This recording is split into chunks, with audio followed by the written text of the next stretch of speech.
El camino a Cristo. Capítulo 4. Para obtener la paz interior. El que encubre sus pecados no prosperará, mas el que los confiese y se aparta alcanzará misericordia. Las condiciones indicadas para obtener la misericordia de Dios son sencillas, justas y razonables.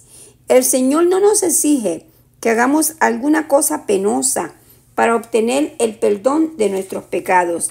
No necesitamos hacer largas y cansadoras peregrinaciones, ni ejecutar duras penitencias para encomendar nuestras almas al Dios de los cielos o para expiar nuestras transgresiones, sino que todo aquel que confiese su pecado y se aparte de él, alcanzará misericordia.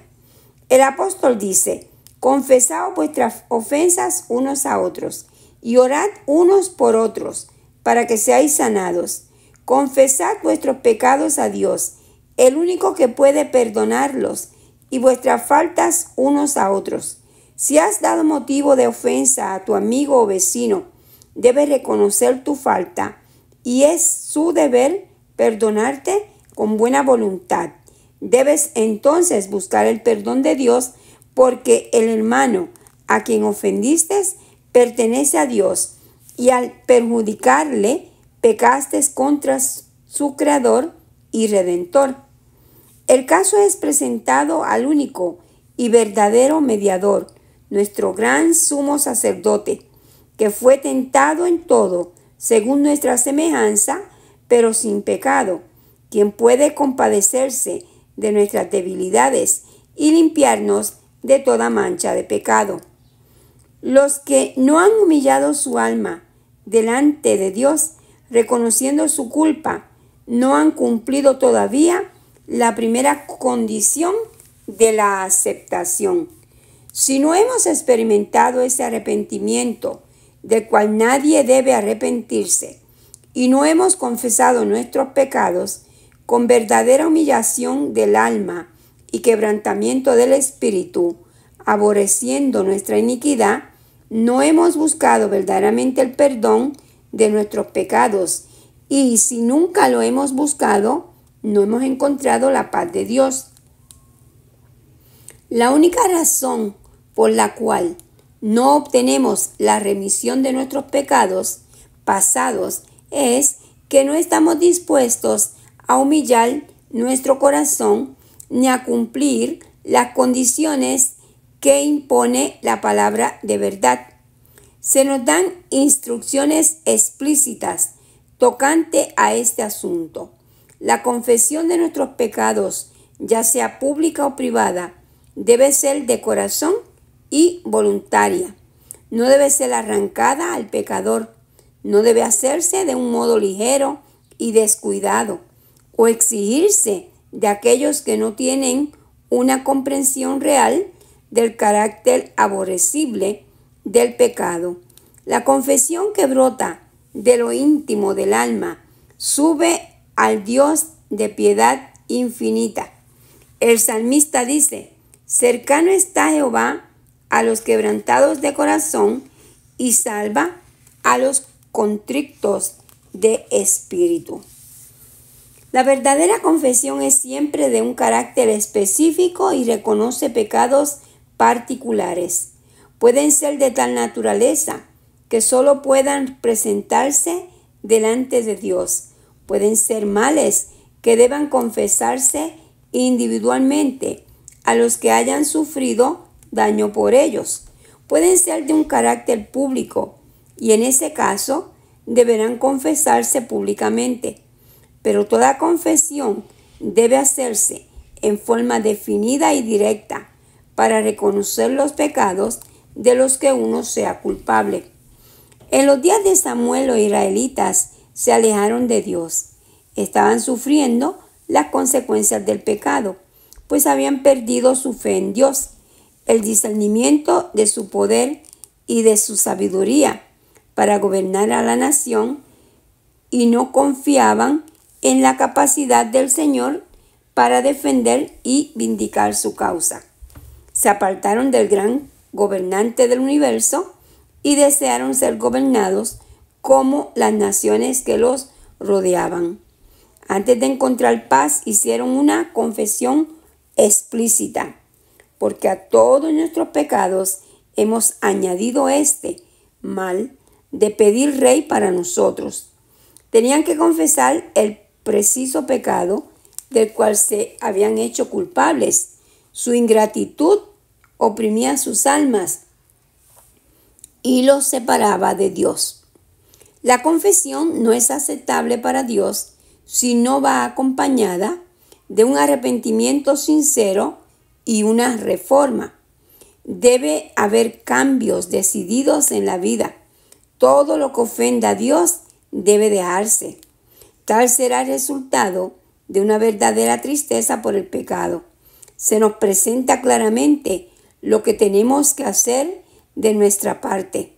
Lavaos y limpiaos, quitad la iniquidad de vuestras obras de delante de mis ojos. Dejad de hacer lo malo, aprended a hacer el bien, buscad el juicio, restituid al agraviado, haced justicia al huérfano, amparad a la viuda. Si el impío restituyere la prenda, devolviere lo que hubiere robado, y caminare en los estatutos de la vida, no haciendo iniquidad, vivirá ciertamente y no morirá. El apóstol Pablo dice, hablando de la obra del arrepentimiento, esto mismo de que hayáis sido contristados según Dios, qué solicitud produjo en vosotros, qué defensa, qué indignación, qué celo y qué vindicación. En todo os habéis mostrado limpios en el asunto. Una vez que el pecado amortiguó la percepción moral, el que obra mal no discierne los defectos de su carácter, ni comprende la enormidad del mal que ha cometido, y a menos que ceda al poder convincente del Espíritu Santo, permanecerá parcialmente ciego con respecto a su pecado. Sus confesiones no son sinceras ni provienen del corazón. Cada vez que reconoce su maldad, añade una disculpa de su conducta al declarar que si no hubiese sido por ciertas circunstancias, no habría hecho esto o aquello que se le reprocha. Después que Adán y Eva hubieron comido de la fruta prohibida, los embargó un sentimiento de vergüenza y terror. Al principio, solo pensaban en cómo podrían excusar su pecado y escapar a la temida sentencia de muerte. Cuando el Señor les habló tocante a su pecado, Adán respondió echando la culpa en parte a Dios y en parte a su compañera. La mujer que me diste por compañera me dio del árbol y yo comí. La mujer echó la culpa a la serpiente, diciendo, la serpiente me engañó y comí. ¿Por qué hiciste la serpiente? ¿Por qué hiciste la serpiente? ¿Por qué le permitiste que entrase en el Edén? Esas eran las preguntas implicadas en la excusa que dio por su pecado, y de este modo hacía a Dios responsable de su caída. El espíritu de justificación propia tuvo su origen en el padre de la mentira, y lo han manifestado todos los hijos e hijas de Adán. Las confesiones de esta clase no son inspiradas por el Espíritu Divino y no serán aceptables para Dios.